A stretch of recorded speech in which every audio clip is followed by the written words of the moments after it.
Jack had just come home from his part-time job, the one he recently started working in the evenings, to save money for his next college semester. At 24, he had grown into a confident young man. In some ways, he reminded me of my husband, yet in others, he was completely different.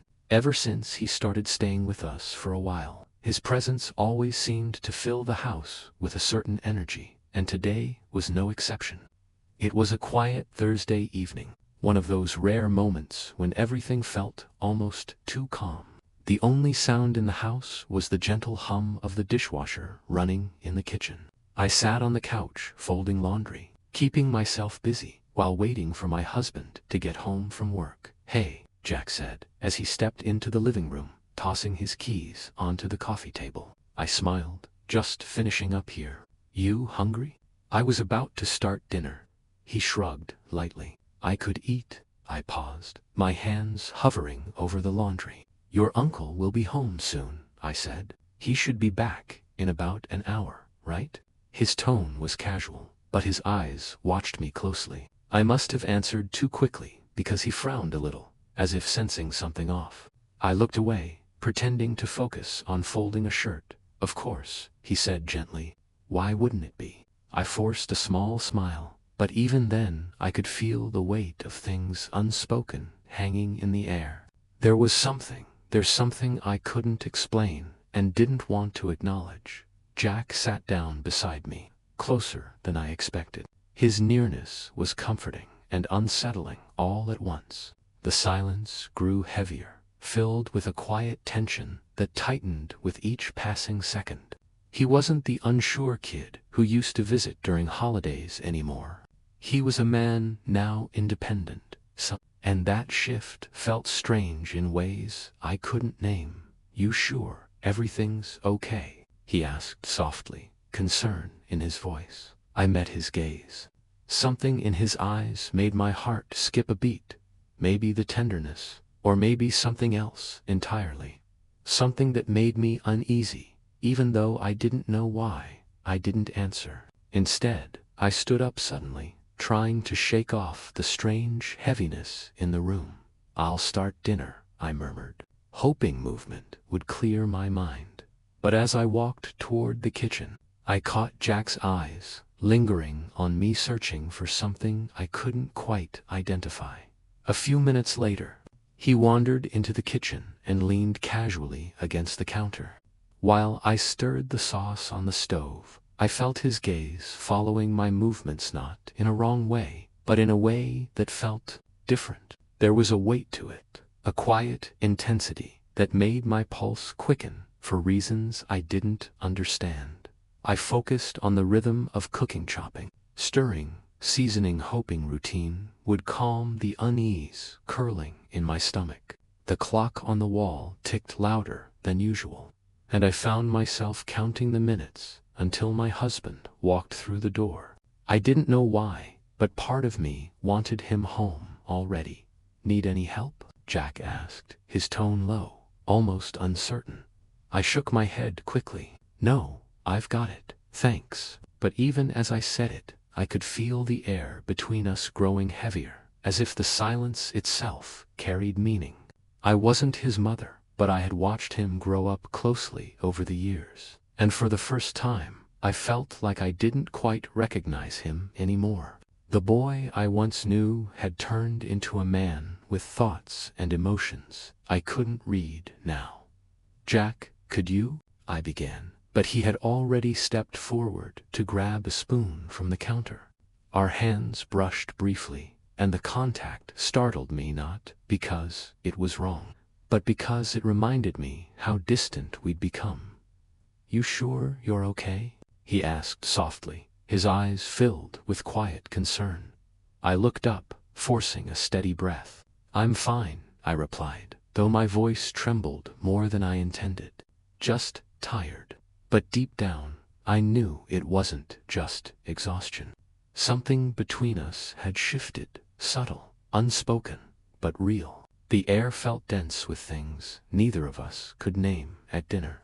We sat across from each other in a silence that grew louder with every passing minute. I tried to focus on the clinking of forks and the faint hum of the refrigerator, anything to distract me from the uneasy pressure sitting in my chest. My eyes drifted toward the clock. My husband should have been home by now. The longer the silence stretched, the more aware I became of it, thick, uncomfortable, full of questions. "So, did you talk to him today?" Jack finally asked, breaking the quiet. His tone was calm, almost casual, but something uncertain lay beneath it. "He said he'd be home around 7, I answered, nodding. My voice came out softer than expected. I didn't trust myself to say more. Something had changed tonight. I couldn't name it, but I could feel it in every heartbeat, a tension that didn't belong, yet refused to fade. Jack had always brought a spark of energy into the house. He was young, focused, always working, always moving, trying to save for his next semester. And today was no different. It was a quiet Thursday evening, one of those rare moments when everything felt almost too calm. The only sound was the gentle hum of the dishwasher in the kitchen. I sat on the couch, folding laundry, keeping myself busy while waiting for my husband to get home from work. "Hey," Jack said as he walked into the living room, tossing his keys onto the coffee table. I smiled. "Just finishing up here. You hungry?" I was about to start dinner. He shrugged. I could eat. For a moment, I froze with my hands over the laundry.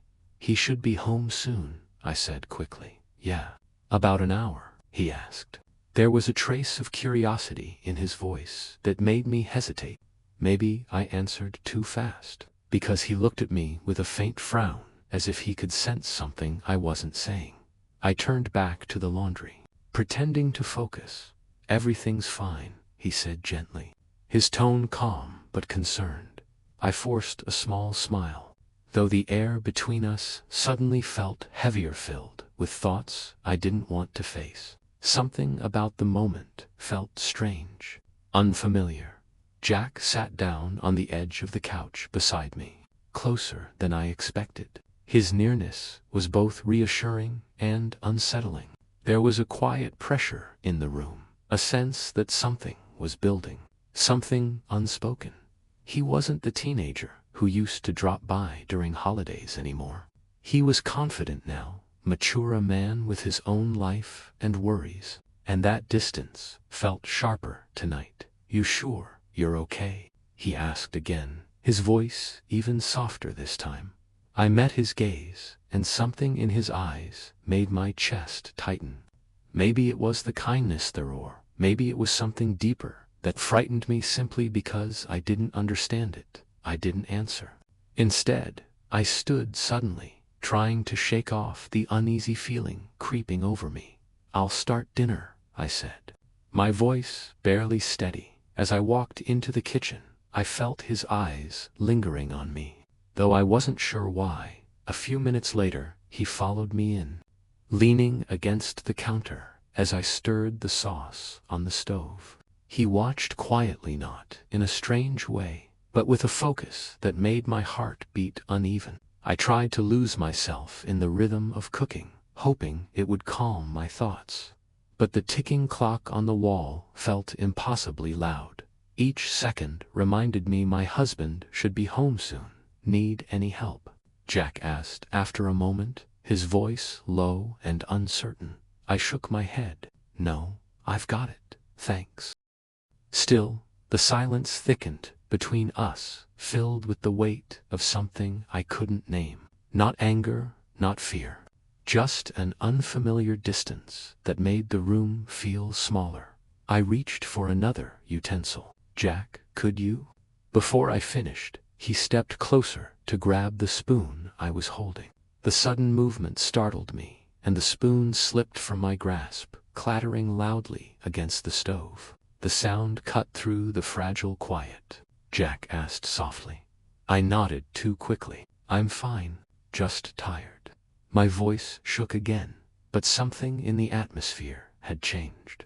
The air felt tight, tense. I couldn't tell if it was just my imagination or something deeper I couldn't place. Trying to distract myself, I turned back to the food. "He's running late," I said, forcing a casual tone. "Traffic." Jack stood beside the counter, watching me in silence. Not hostile, but with a quiet scrutiny, like he was searching my face for answers I didn't have. "You sure?" he asked again. I forced a smile. "I promise, everything's fine." But deep down, I knew it wasn't. The house felt smaller than usual, the air thicker, the ticking clock unbearably loud. Then my phone buzzed on the counter. My phone, quickly a message from my husband. "Don't wait up for me." A chill slid down my spine. "He's working late," I murmured, setting the phone aside. Jack nodded slowly. "So, it's just us for a while." Then, the words were simple, but something in his tone tightened the air around us. Not because of anything inappropriate, nothing like that, but because, for the first time, I realized how uneasy I felt being alone in a house that no longer felt familiar. Silence settled over the kitchen, thick and heavy. I drew in a breath, my mind racing with questions I couldn't ask and fears I couldn't name. Jack reached for the spoon in my hand, and for a moment our fingers brushed. The brief contact shattered the fragile calm, sending a jolt through me. I pulled back, startled by how tense the room suddenly felt. "Mom," he said quietly, his voice weighted. "I need to talk to you." My breath caught. Something in his tone told me this wasn't about dinner or school or anything ordinary. I steadied myself. "What is it, Jack?" He hesitated, then finally spoke. "There's something I should have told you weeks ago." His voice trembled. The silence stretched between us, pressing hard on both sides. "Just listen," he whispered. I nodded, even as my heart thudded anxiously in my chest. Whatever he was about to say, I knew it would change something between us. "Mom, I made a mistake," he said at last. "Something happened at work. I didn't mean for it to, but now I don't know what to do." The words hit like cold air. I stepped back, searching his face, but all I saw was fear and regret. "Jack, you have to tell me everything," I said softly. "We'll figure it out." "I didn't want to disappoint you," he admitted. "I thought if I ignored it, it would just disappear." I shook my head. "Ignoring things never makes them go away, honey. Whatever this is, we'll handle it together. But you need to be honest." He stared at me for a long moment, shame, worry, and something else flickering in his eyes. Finally, he nodded, as though surrendering. "I'll tell you," he whispered. "All of it." The house went completely silent, the clock ticking like a heartbeat. Whatever came next, I knew nothing would be the same again. There was a sadness in Jack's eyes I had never seen before, and it pierced straight through me. Later, as he packed his bags for school, he paused at the doorway. "Mom," he murmured, searching for the right words. "I'm sorry for everything. I never meant to upset you." My throat tightened. "It's okay, Jack," I said gently, though I wasn't sure it really was. "We just need a little space right now." He nodded, but the uncertainty in his eyes lingered. He lifted his bags, hesitated again, and finally stepped toward the door. "I love you, Mom," he said quietly. "I love you too, Jack," I replied, my voice trembling. And then he was gone. The house felt emptier than it had in years, too still, too quiet. I stood there for a long time, staring at the door, trying to make sense of everything. But no matter how hard I tried, the feeling of something shifting, something breaking, wouldn't leave me. I spent the rest of the day cleaning, reorganizing, keeping myself moving, just to outrun my own thoughts. But every time I paused, my mind dragged me back to the kitchen. The tension. The moment everything changed, when my husband finally came home that night. He kissed my cheek and asked about my day as if nothing was wrong. I pretended everything was normal too, even though it wasn't. I tried to text Jack a few times over the next few days. His replies were brief, distant. Something between us had shifted in a way I didn't know how to fix. A mother and her son should share something simple, something unconditional. But now our connection felt strained by unspoken fears and unresolved emotions. Still, I kept hoping time would soften things, that eventually we'd find our way back, maybe someday. For now, all I can do is hope that we both find peace and remember who we were before everything changed. Thank you for listening to my story. If you'd like to hear more stories like this, don't forget to subscribe.